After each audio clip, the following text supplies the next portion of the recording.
अस्सलाम वालेकुम दोस्तों, आईसीसी ने क्रिकेट कवानीन में कुछ चेंजेस की है और ये आपके लिए जानना बहुत ज़रूरी है अगर आप क्रिकेट मैच देखते हैं, क्योंकि ऐसा ना हो आप मैच देख रहे हो कोई नया रूल आ चुका और आपको पता ही ना हो, आप कहें ये कहाँ से आ गया। कुछ चेंजेस हैं जो बहुत इंटरेस्टिंग भी हैं और जितनी चेंजेस में एक चेंज ऐसी है जो बहुत से लोग उस पर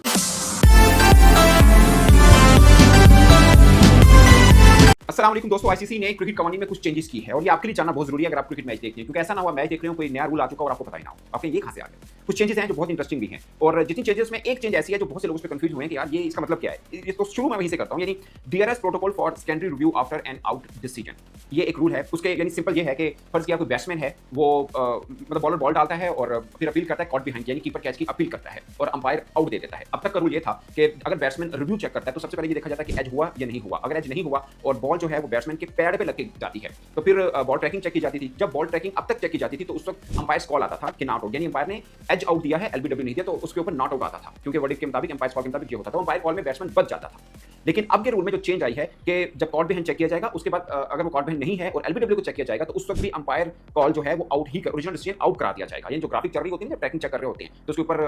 ओरिजिनल डिसीजन लिखा जाता है नॉट आउट या आउट, तो उसके ऊपर ओरिजिनल डिसीजन आउट दिया जाएगा, यानी अंपायर कॉल में वो बैट्समैन फिर बच नहीं पाएगा। तो ये है, यानी पहले जो अब तक का रूल था वो ये था कि अंपायर ने चूंकि कॉट बिहाइंड आउट दिया है, एलबीडब्ल्यू आउट नहीं दिया, तो एलबीडब्ल्यू आउट चेक करते वक्त अंपायर या ओरिजिनल डिसीजन नॉट आउट आता था, अब ओरिजिनल डिसीजन आउट ही आएगा। तो ये एक चेंज है जो कि सबसे खास है, सबसे कॉम्प्लिकेटेड था, इसे मैंने शुरू यहाँ से किया था ताकि आपको हो। और दूसरा दोस्तों, अभी जो वर्ल्ड टेस्ट चैंपियनशिप चल रही है जिसमें इंडिया और इंग्लैंड का मैच चल रहा है, उसके ऊपर जो टेस्ट की चेंजेस हैं वो इंप्लीमेंट हो चुकी हैं, जैसे टाइम ड्यूरेशन की है वो मैं आपको बता देता हूँ। मगर जो ओडीआई यानी व्हाइट बॉल की जो चेंज है वो 2 जुलाई से इंप्लीमेंटेशन जो है उसकी वहां से होगी। अब सबसे पहले stop clock in test cricket, यानी अब टेस्ट पहले होता था ना वनडे में यानी व्हाइट बॉल में, अब टेस्ट क्रिकेट के अंदर भी 1 ओवर से दूसरे ओवर के बीच में 1 मिनट का टाइम दिया गया है और 2 बार अंपायर वार्निंग देगा और तीसरी बार हुआ तो 5 रन पेनल्टी के हो जाएंगे, मगर 80 ओवर्स तक ये काउंट होगा। यानी अगर 80 ओवर बॉलिंग साइड ने बॉलिंग कर ली, जब 81वां ओवर आएगा उससे पहले अगर अंपायर ने 2 वार्निंग दे भी दी है तो 81वें ओवर से वो 0 हो जाएंगे, यानी फिर अगर कोई वार्निंग होगी तो पहली वार्निंग काउंट होगी ना कि 5 रन पेनल्टी के मिलेंगे। तो ये रूल टेस्ट के अंदर भी इसको इंप्लीमेंट कर दिया गया है। अब स्लाइवर रूल तो दोस्तों आपको पता होगा कि अब जब से कोविड आया तो उसके ऊपर स्लाइवर रूल अप्लाई कर दिया गया था और अब स्लाइवर का रूल, पहले रूल ये था कि अगर किसी ने स्लाइवर लगाया यानी थूक लगाया बॉल को तो 5 रन पेनल्टी के तो जाएंगे फील्डिंग साइड से, यानी बैटिंग साइड को 5 रन मिल जाते हैं, फिर बॉल भी चेंज हो जाती थी।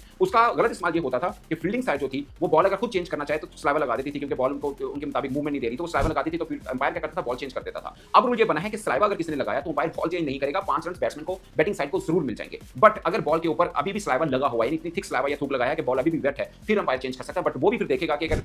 मतलब वेट करने के बाद बॉल की कंडीशन चेंज हो चुकी है या बॉल अब ज्यादा मूवमेंट दे सकता है तब वो चेंज करेगा, अदरवाइज वो चेंज नहीं करेगा। तो ये नया रूल इसके साथ भी लगा दिया गया है। अब एक और है कंबाइंड रिव्यू का रूल। इससे पहले एक मैं आपको कंडीशन वाइज समझा देता हूं ताकि आपको समझने में आसानी हो। इससे पहले दोस्तों आप याद है आपको कि फर्ज किया अगर बॉलर ने बॉल डाली और एलबीडब्ल्यू की अपील की है, मगर रन लेते वक्त रन आउट भी हो जाता है और फिर भी मतलब रन आउट भी हो जाता है और अंपायर ने चेक करना है और अंपायर अगर थर्ड अंपायर या टीवी अंपायर को ये कर देता है तो सबसे पहले रन आउट चेक किया जाता था। इससे पहले अब तक का रूल ये था, बट आईसीसी का जो रूल है, क्रिकेट रूल है, उसके मुताबिक ये है कि अगर कोई आउट हो जाता है तो उसके बाद बॉल डेड हो जाती है। मगर इस रूल के मुताबिक यानी जो अब तक रूल चल रहा था कि अंपायर अगर थर्ड अंपायर से मांग लेता है, हालांकि एलबीडब्ल्यू को पहले चेक करना चाहिए, मगर अब तक के रूल के मुताबिक रन आउट को पहले चेक किया जाता था। बट अब नया रूल ये बना है कि अगर ऐसा सिनेरियो हुआ जहां पे फील्डिंग टीम अपील कर रही है और रन आउट भी बीच में आ गया और अंपायर ये टीवी अंपायर से मांग रहा है तो पहले एलबीडब्ल्यू चेक किया जाएगा और अगर एलबीडब्ल्यू हुआ तो रन आउट चेक नहीं किया जाएगा। मतलब एलबीडब्ल्यू आउट हो गया तो फिर रन आउट चेक क्यों करना। अब नो बॉल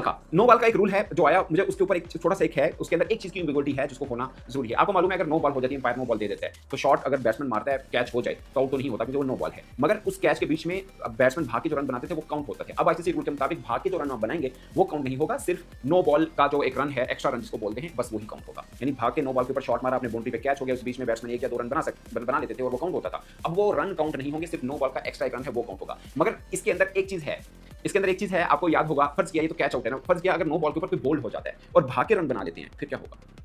आपको याद होगा मेलबर्न में पाकिस्तान वर्सेस इंडिया, नवाज की बॉल पे विराट कोहली बोल्ड हो गए थे तो उसके बाद उन्होंने भाग के शायद 3 रन बनाए या 2 रन बनाए थे, तो अगर इसके आउट के सिनेरियो में तो वो काउंट नहीं होता, यानी कैच हो गया तो, बट अगर बोल्ड हुआ आई गेस कि उसमें भी शायद वो रन आउट काउंट नहीं होंगे, मगर इसके ऊपर एम्बिग्युइटी है, उस पर क्लियर नहीं लिखा हुआ। तो ये एक चीज है। और दूसरा दोस्तों एक डेलिब्रेट